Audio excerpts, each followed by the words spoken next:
والذین اور وہ لوگ یتوفون جو فوت کر دیے جائیں منکم تم میں سے ویذرون اور وہ چھوڑ جائیں ازواجن اپنی وائف وصیتاً ان پر لازم ہے کہ وصیت کریں لازواجہم اپنی وائفس کے لیے اپنی بیویوں کے لیے متاعن خرچ دینے کے بارے میں، یعنی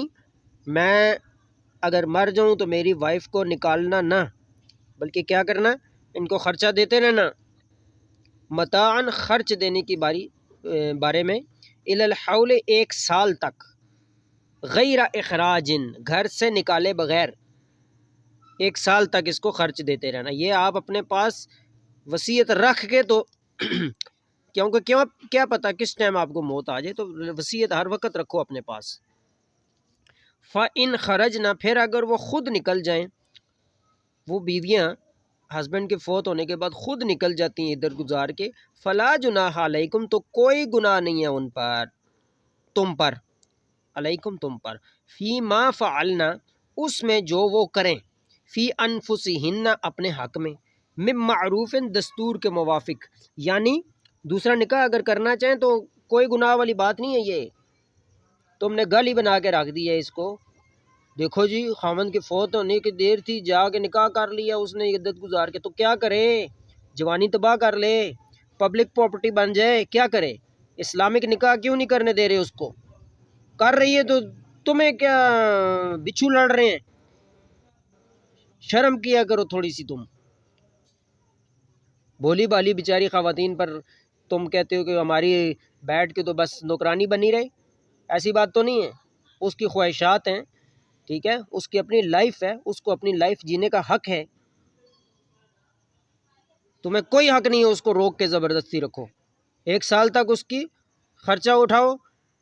اور اس کے بعد جب وہ اپنی مرضی سے جانا چاہے اس سے پہلے بھی جا سکتی ہے، عدت گزارنے کے فوراً بعد دوسرا جا کے نکاح کر لے، بے شک اس کے بچے جوان ہو دوسرا نکاح کر سکتی ہے، اللہ رسول کی اجازت ہے اس کو، اسلام کی،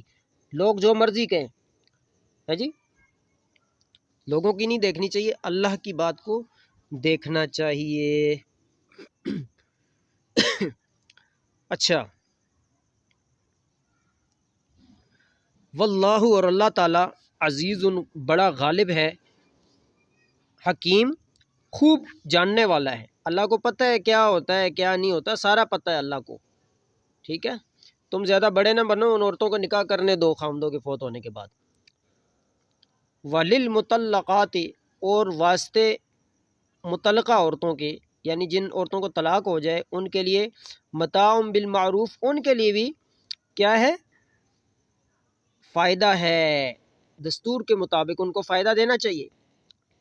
یہ نہیں کہ طلاق دے کے تو چلو جی اب ایسے ہی نکال دو، نہ،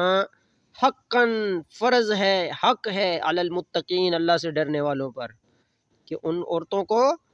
بے سہارا نہ چھوڑیں، ان کو خرچہ دیں طلاق کے بعد بھی۔ کذالک اسی طرح یبین بیان فرماتا ہے اللہ تعالیٰ لکم تمہارے لیے، آیات ہی اپنی نشانیاں، اپنی نشانیاں کیا کرتا ہے جی تمہارے لیے بیان فرماتا ہے، لعلکم تاکہ تم تعقلون سمجھو، تمہیں سمجھانے کے لیے اللہ یہ نشانیاں بیان کرتا ہے۔